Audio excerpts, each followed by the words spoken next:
घने जंगलों के बीच बसा एक छोटा सा गांव था। शांत, सुंदर, लेकिन बेहद साधारण।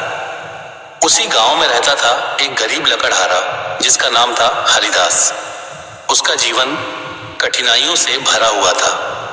दिन भर जंगल में लकड़ियां काटता, तब कहीं जाकर 2 वक्त की रोटी जुटती।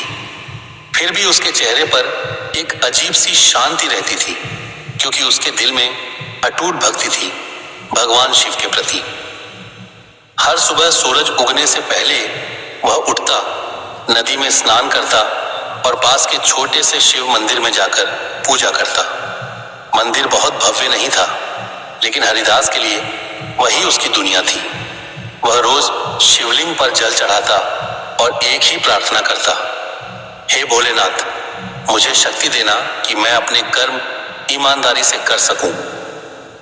गांव वाले अक्सर उसका मजाक उड़ाते थे। वे कहते, अरे हरिदास, इतनी पूजा करने से क्या मिलेगा?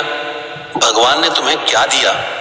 हरिदास मुस्कुराकर बस इतना कहता, उन्होंने मुझे संतोष दिया है, वही सबसे बड़ा धन है। एक दिन की बात है, हरिदास हमेशा की तरह जंगल में लकड़ियां काटने गया, लेकिन उस दिन उसका मन थोड़ा बेचैन था।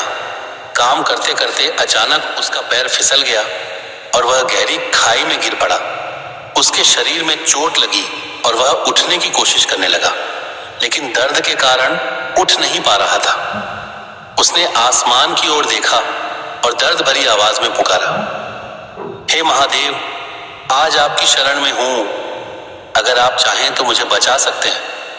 जैसे ही उसने यह कहा, चारों ओर एक अद्भुत शांति छा गई।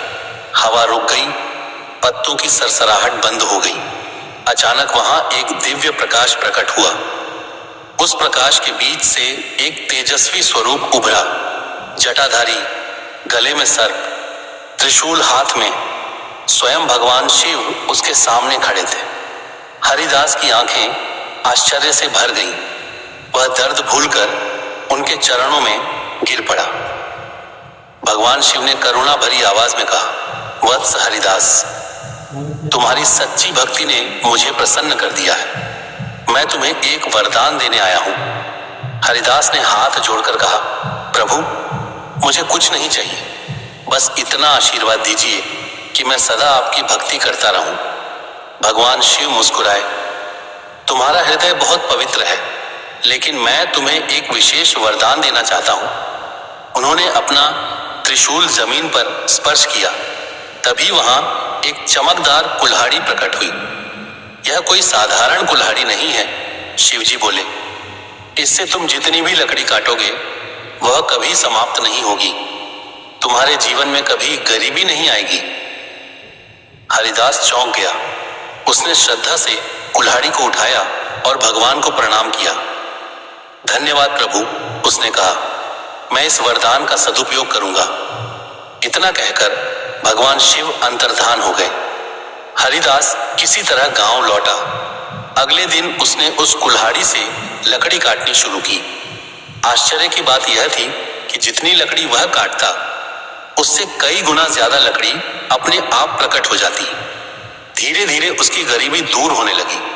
उसने लकड़ियां बेचकर अच्छा धन कमाया, लेकिन उसने उस धन का उपयोग सिर्फ अपने लिए नहीं किया। उसने गांव में एक बड़ा कुआं बनवाया ताकि किसी को पानी की कमी न हो। उसने गरीबों को खाना खिलाना शुरू किया, बच्चों के लिए स्कूल बनवाया और मंदिर का पुनर्निर्माण करवाया। गांव वाले जो कभी उसका मजाक उड़ाते थे, अब उसके सामने झुकने लगे। एक दिन गांव के कुछ लोग उससे बोले, हरिदास, तुम्हारे पास इतना धन कैसे आया? क्या कोई जादू है? हरिदास मुस्कुराया और बोला, यह सब भगवान शिव की कृपा है। लोगों को विश्वास नहीं हुआ। उन्होंने सोचा कि जरूर कोई रहस्य है। कुछ लालची लोग उस कुल्हाड़ी को चुराने की योजना बनाने लगे।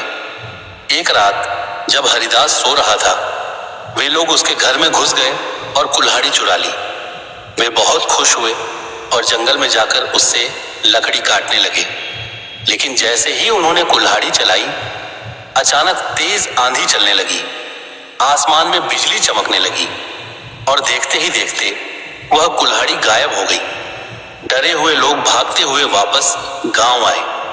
अगले दिन हरिदास मंदिर में बैठा भगवान शिव का ध्यान कर रहा था। तभी वही दिव्य प्रकाश फिर से प्रकट हुआ।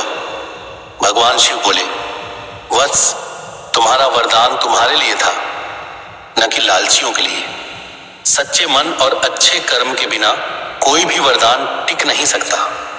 हरिदास ने विनम्रता से कहा, प्रभु, मुझे अब समझ आ गया कि असली शक्ति वस्तु में नहीं बल्कि नियत में होती है।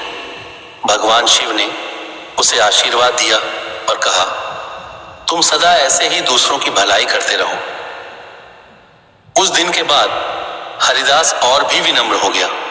उसने कभी अपने वरदान का घमंड नहीं किया। गांव के लोग भी बदल गए। उन्होंने समझ लिया कि सच्ची भक्ति और अच्छे कर्म ही जीवन को महान बनाते हैं। इस कहानी से हमें यह सीख मिलती है कि भगवान का दिया हुआ वरदान तभी फल देता है जब हम उसका उपयोग अच्छे कार्यों के लिए करें। लालच और स्वार्थ से प्राप्त चीजें कभी टिकती नहीं है। और सबसे बड़ी बात, सच्ची भक्ति हमेशा फल देती है। बस हमें धैर्य और विश्वास बनाए रखना चाहिए। इसलिए कहा जाता है, भोलेनाथ का आशीर्वाद जिस पर हो जाए उसकी किस्मत बदलते देर नहीं लगती, लेकिन उसके साथ जिम्मेदारी भी आती है। ऐसे ही और कहानी और कथा सुनने के लिए हमारे चैनल को लाइक, शेयर, फॉलो और सब्सक्राइब करें। धन्यवाद।